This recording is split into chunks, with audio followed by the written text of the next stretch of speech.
शाम का समय था। फूल सिंह यादव अपनी छत पर लेटे हुए थे। जब फूल सिंह यादव अपनी छत पर लेटे हुए थे तो उनके थोड़ी देर बाद उनकी बेटे की बहू आती है और उनके पोते अनिरुद्ध को उनकी बगल में लिटा के और फिर नीचे चली जाती है। नीचे चली जाती है, जाने के बाद अपने घर का सारा काम करती है, सब कुछ करती है। और बेटा अनिरुद्ध फूल सिंह की बगल में लेटा हुआ था। जब बेटा लेटा होता है तो अनिरुद्ध बेटे को देखते हैं तो बेटा कुछ हलचल नहीं कर रहा होता है, लेकिन वो इस बात को वो नज़रअंदाज करके वो सो जाते हैं। जब फूल सिंह सो जाते हैं, सोचते हैं बेटा कुछ हलचल नहीं कर रहा तो ये भी सो गया होगा। तो जब ये सोच के वो सो जाते हैं तो उसके बाद थोड़ी देर बाद यानी 10 बजे उनका फूल सिंह का बेटा आता है। बेटा जब घर पे आता है तो बेटा घर पे आने के बाद जैसे ही घर पे आता है तो उसकी पत्नी उससे कहती है, मनीषा, कि आज मुझे कोल्ड ड्रिंक पीनी है, मेरे लिए कोल्ड ड्रिंक लेके आओ, पेप्सी लेके आओ। तो जब ये बात फूल सिंह का बेटा सुशील सुनता है तो सुशील अपनी पत्नी से पूछता है कि आखिरकार बेटा अनिरुद्ध कहाँ गया है, अनिरुद्ध अभी कहाँ है, वो क्यों नहीं दिख रहा है, पहले उसे दूध पिलाओ और उसके बाद मैं आपको कोल्ड ड्रिंक पिलाऊंगी। जब ये बात वो पत्नी मनीषा सुनती है तो वो कहती है कि अनिरुद्ध ऊपर लेटा हुआ है बाबा के पास और वहाँ जाके देख लो। तो जब पत्नी के ये बात सुनता है पति सुशील तो बेटे को लेने छत पे जाता है। जब छत पे जाके जैसे ही बेटे को देखता है तो बेटे के शरीर में कोई हलचल नहीं हो रही होती है। जब कोई हलचल नहीं थी तो सुशील अपने पिता फूल सिंह को जगाता है और फूल सिंह को जगाने के बाद पूछता है कि पापा इसको क्या हो गया है, ये ना तो हलचल कर रहा है और कुछ भी नहीं कर रहा है। जैसे ही फूल सिंह अपने पोते को देखते हैं तो देखते ही वो ज़ोर ज़ोर से रोने लगते हैं कि आखिरकार हुआ तो हुआ क्या है मेरे पोते को। और उसके बाद ले जाते हैं CHC, वहाँ डॉक्टर उसे मृत घोषित करते हैं। दरअसल नमस्कार दोस्तों, जब दरअसल ये मामला है उत्तर प्रदेश के कानपुर का। कानपुर में एक थाना लगता है नरवल, और इसी नरवल थाने के अंदर एक गांव लगता है मजरा प्रतापपुरा। मजरा प्रतापपुरा निवासी फूल सिंह अपने बेटे की शादी आज से 6 साल पहले यानी कि 2019 में करते हैं।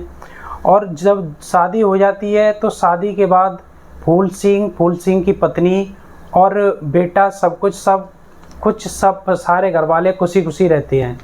लेकिन शादी के कुछ दिनों ही बाद फूल सिंह के बेटे की सुशील की पत्नी का गांव के ही एक विकास नाम के शख्स से अफेयर हो जाता है।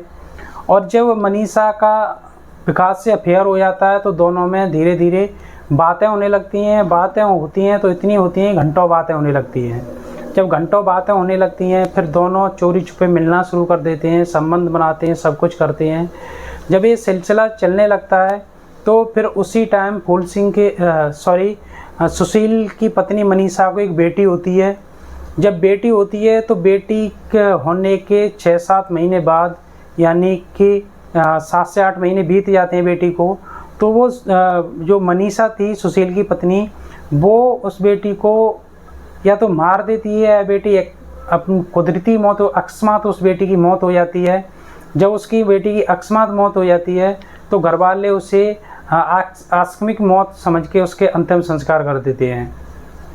उसके कुछ दिनों बाद एक बेटा होता है और ऐसे ही बेटे के साथ भी होता है, उसकी आकस्मिक मृत्यु हो जाती है। घर वालों को कुछ पता नहीं चलता है, ना वो बीमार होता है, कुछ नहीं, ऐसे ही बेटे की मौत हो जाती है।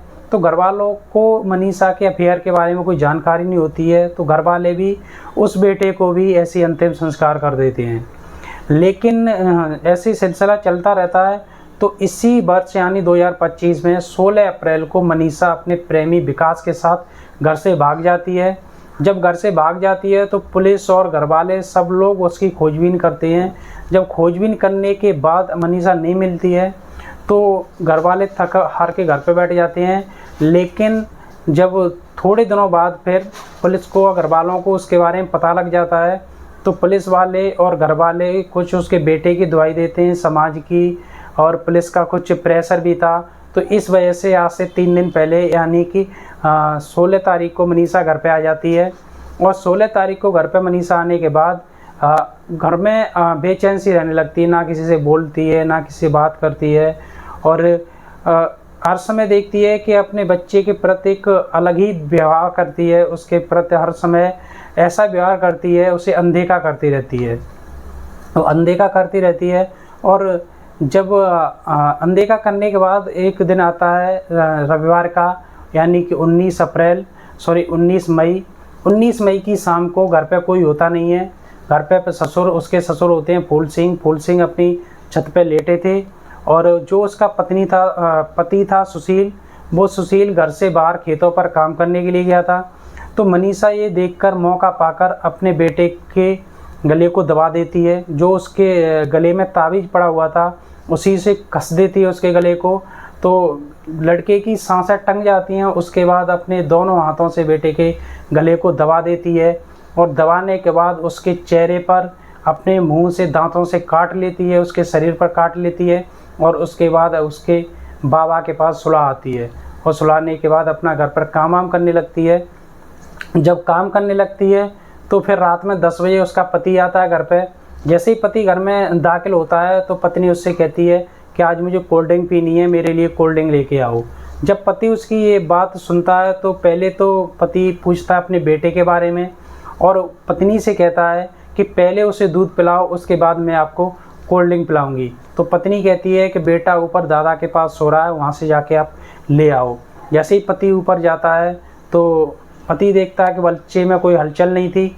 जब कोई हलचल होती नहीं है तो पत्नी को पूछता है आखिरकार इसको क्या हुआ है। तो वो पहले तो मना कर देती है, लेकिन घर वाले उसे देर न करते हुए CHC लेके जाते हैं। वहाँ उसे डॉक्टर मृत घोषित करते हैं। उसके बाद उसे घर लेके आते हैं। जब पति कड़ाई से पूछता है कि आखिरकार इसे क्या हुआ है तो पत्नी बोलती है कि मैंने और विकास ने दोनों ने इसकी हत्या कर दी है। हम दोनों साथ रहना चाहते हैं, हम जिएंगे तो साथ, मरेंगे तो साथ। जब ये बात पति सुनता है तो 10:45 पर पति पुलिस को फ़ोन करता है और पुलिस आती है। पुलिस आके पूछताछ करती है और पत्नी को गिरफ्तार करती है। लेकिन जिस समय बेटे की वहाँ डेड बॉडी पड़ी थी तो गांव के सारे लोगों का आना जाना था, तो वो महिला अपने बेटे की डेड बॉडी के पास तक नहीं गई थी और डेड बॉडी से दूर बैठ के देखती रही थी। पत्नी को गिरफ्तार करके पुलिस ने जेल भेज दिया है। प्रेमी की तलाश में जगह जगह छापेमारी कर रही है। हाँ दोस्तों, आप ही बताइए, एक महिला को अपने ही बेटे के साथ ऐसा करना चाहिए था, जिस बेटे को उसने 9 महीने अपने गर्भ में रखा, जिसको पाला पड़ोसा, जिस बेटे के लिए दर दर की हर कोई भीख मांगता है, जिसके बेटे नहीं होते हैं, वो हर तरह की मन्नत करता है, लेकिन इस महिला ने अपने 4 साल के बेटे को मौत के घाट उतार दिया। अगर मेरी वीडियो आपको अच्छी लगी हो तो वीडियो को लाइक करना, चैनल पर नए हो तो सब्सक्राइब करके बेल आइकन को ज़रूर दबाना। धन्यवाद।